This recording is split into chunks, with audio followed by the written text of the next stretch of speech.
Hello everyone, how are you doing? I hope you're well. Well, I'm alright. It's everyone else. No, today is my birthday actually. I've lost that, what am I doing that? Oh, here it is. I was looking for that. Yeah, it's my birthday today and I spent all of it in this wagon trying to resolve a problem. Everything's more or less level, measured, everything measures as it should until I get to the end here and it all went pear-shaped. I don't know if you can see in the corner there, it's going that way a bit and that way it's going that way a bit, and I've been trying to sort it. When I first noticed it 3 days ago, I've been trying to work this out. When I first noticed it, I was almost getting ready to put the door and the windows in, and I had to dismantle everything and start again. But I think I'm getting there now. I think it's going to be okay. I'm wearing my hat today because it's my birthday and I thought might make an effort. Yeah, I started that there. Can you see that bit of framing? That's going to be the door. It's going to be a stable door, so I've made it so when it's made I can cut it in half. And of course it'll go there. Yes, I was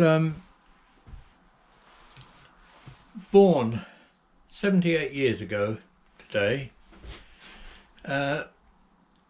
in Kentish Town in London. I don't remember much about that place. My next memory is Langley House, a children's home, Langley House in Battersea, and I was age 2. That's when my mum left me there. I say abandoned me. Left me there in the care of the council. I contracted scarlet fever while I was there. Yeah, I was 2 and then I was 3 years old when I got the scarlet fever. I can still remember the scarlet fever episode. I remember the ambulance coming and getting me. I remember being taken away by the ambulance men with a big red blanket.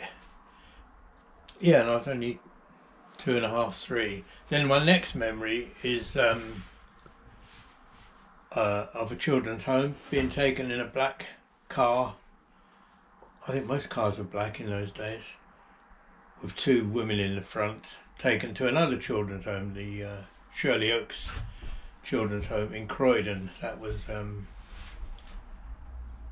was 3 then, and I hadn't seen my mum.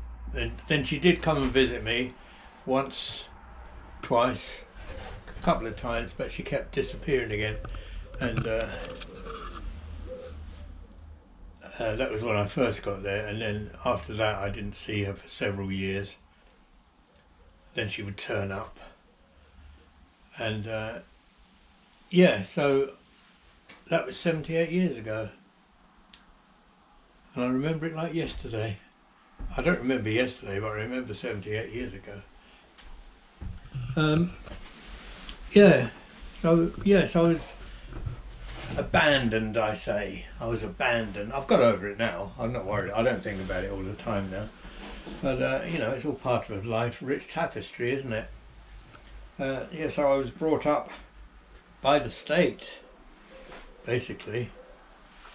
I do remember once, many years later, asking my mum why I was left in the children's home, and the only answer I got was because your aunt couldn't look after you. Which doesn't really tell me anything at all. Why my aunt needed to look after me, I don't know. Yeah, and then I was in the children's home, and I was in there till I was 11. And what happened then? Yeah, 11. I failed my 11 plus. Everyone said, "Oh, you're going to do well, John, because you're very clever, you're very intelligent." Well, I was. I knew I wasn't bloody intelligent. I wasn't interested. I loved reading, that was about all. And yeah, so that was age 11. Then I went to this foster parents. And then one day, my mum suddenly appeared, rescued me from these people. Yeah, I was, I hadn't seen her for years. I hadn't seen her since between the ages of 6 and 11, and then suddenly there she was. She didn't look like I thought she would look like, because I kept on imagining my mum's some beautiful princess woman, but she just turned up. She looked quite ordinary, in fact.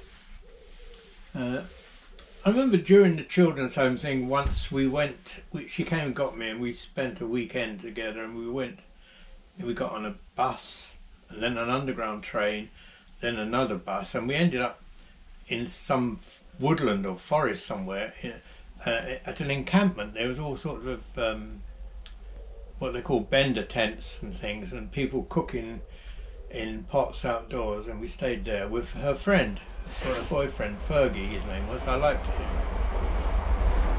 I'd met him once or twice. Yeah, and then so suddenly I was in this foster home, unhappy there, very unhappy. It wasn't a nice place at all.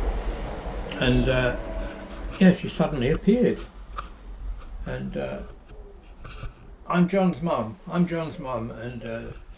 the foster mother wouldn't let her take me. She said, "Try and stop me," or words to that effect. And next thing I know, I'm being because the flat was upstairs. I was bundled down the stairs, no suitcase, nothing. And the next thing, I'm on a train. No, I'm in a black taxi going to King's Cross. I think it was King's Cross. And we got on the train, Flying Scotsman, big steam train, I remember. That was so exciting. I remember climbing up into the luggage rack and trying to have a sleep. But it was nice because, I was with my mum. It was quite remarkable, actually. I've been dreaming about being with my mum, and then suddenly there she was there. And so we went off up to Scotland, where she'd married a guy, Jimmy, and they had a little croft up there. Very nice. But it didn't last. They were always arguing about money, mostly. She kept taking his money and spending it. And I couldn't stand the arguing and the fighting and shouting. Wasn't really Jimmy causing it. When I look back, it was Mum. She liked an argument. And so it didn't work out, and I ended up in a children's home again, up in Aboyne. And then from there I went to other foster parents and back to the children's home foster parents until I was about 16. I went back to Mum's when I was 15, and I got a job actually as a painter and decorator, and I didn't like it. Didn't last very long. Then I got another job for a few months as a laundry van boy, collecting laundry. And what else happened? Yeah, and then after that I went off to Sharpness, Gloucester, to the training ship TS Vindicatrix for the Merchant Navy, and I did that for 3 months of training. It was horrendous, although looking back at it, of course, it was dead easy compared to what you have to go through in life. And then when I wasn't at sea, I was getting in trouble, drinking and fighting and God knows what. And luckily I was able to escape to sea quite a lot. I had to go and get on another ship if the police were looking for me. I know it sounds awful, but that's what happened. I used to fight and get into fights and never back down. That was my problem. One time I I'd been visiting my mum in, well, I can't remember where, some remote place she lived, and I got fed up being there, and I went on a Saturday to the nearest town, and I went to a dance, and got involved in a fight. There was about a dozen of them. I think it's because one of their girlfriends was looking at me or something. Anyway, got into a fight, and the next day I was at mum's, and the police turned up. Accusing me of all sorts. Said I did. Oh, they had a knife in a pocketbook. Yeah, is this yours? He wanted me to take it. No, nothing to do with me. It wasn't. It wasn't anything to do with me. They said I had a knife, but I think what someone had seen was my cigarette case, because I certainly didn't have a knife. But they tried to pin it on me, and so before the summons arrived, I went back. I went to London. I hitchhiked down to London, and yeah, and I went into a shop, Army and Navy stores, and I tried to get a job. I was asking for work, and they said, "Oh yes, well just wait there. Well, we'll arrange someone to come and see you." And I was there for bloody ages, and the next thing I know, there's these two men arrive. I think they're going to interview. No, they're coppers.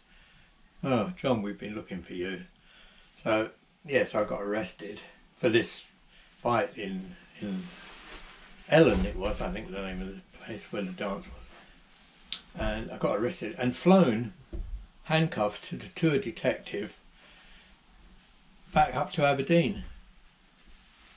First time I'd ever flown. And we got struck by lightning coming into Aberdeen, Dice Airport. But he was a nice bloke, the copper. I think once he realised I wasn't this monster he'd been expecting me to be, we got on fine. Can't remember his name, but yeah, he's a very nice bloke. As most CID are, you know, it's the run-of-the-mill coppers who are the ACABs, if you know what I mean, ACAB. Yeah, and yeah, so anyway, I had to go to court. It was the sheriff court, the High Court of Scotland or whatever, and he had a right go at them, because all they could get me for in the end was breach of the peace. So he had to go, and he brought him all the way up here for a breach of the peace. Ridiculous. The boy's trying to make the best of himself. I knew the sheriff from previous encounters with him. He had sometimes put me in the nick, but most of the time he was all right. I think he knew my background. I think people felt a bit sorry for me. Yeah, so anyway, I got a warrant, travel warrants, to go all the way back down to London, which I did, and went to visit some old foster parents and stayed with them for a while. Then I met a girl, and that, you know, ruined your merchant navy days.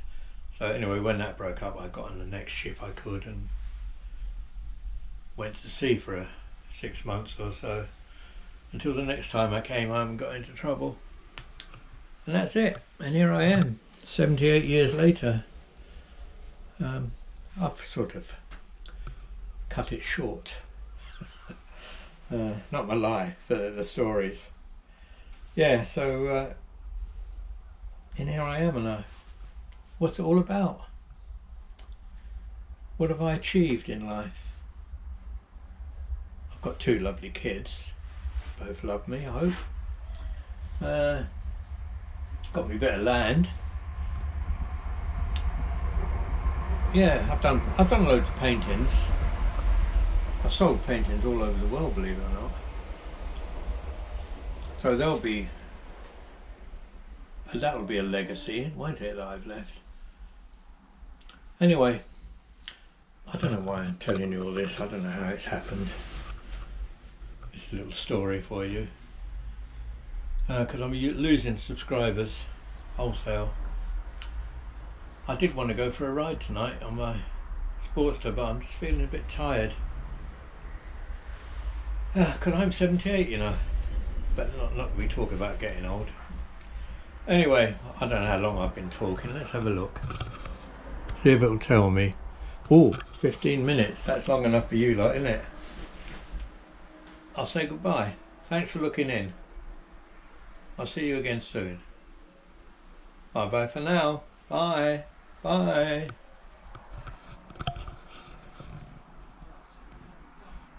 Got to sort this problem out at the front. Doing my nutting. Bye.